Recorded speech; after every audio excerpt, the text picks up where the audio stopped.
Understanding intergenerational trauma and decolonization is a topic that social service workers and mental health and addiction workers will be bared witness to, so it is very important that we know how to support these individuals when the time comes. During this video, the goal is to explain intergenerational trauma, decolonization, and how certain factors, such as thoughts about historical losses, affect behaviors, and how these factors interact with disadvantage, discrimination, and other issues that Indigenous people have witnessed. The source can usually be traced back to a devastating event, and the trauma impacts that family.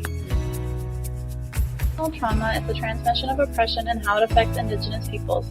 The effects that they face are depression, anxiety, family violence, and suicidal thoughts. They were discriminated because they were not allowed to vote federally until the 1960s, and they were denied of their basic rights.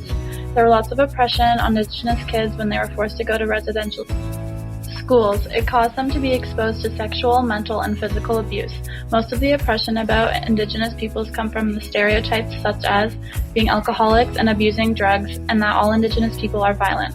This information is not true, and this is another example of how the dominant group marginalizes Indigenous people.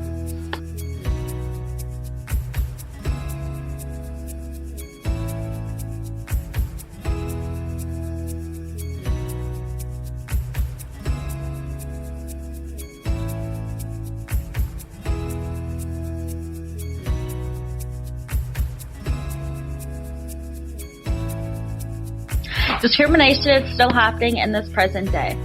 Indigenous children are still getting taken away from their homes at an alarming rate. This is happening due to the underfunding of children's social welfare in Indigenous communities. The budget for Indigenous communities is at least 22 less per child than what the provincial government dedicates for other child welfare services in other communities.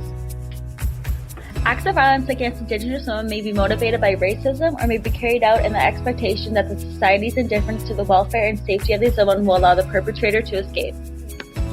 It is our responsibility as helping professionals to provide support to Indigenous people through acceptance, practicing cultural sensitivity and awareness while providing a safe space for Indigenous people.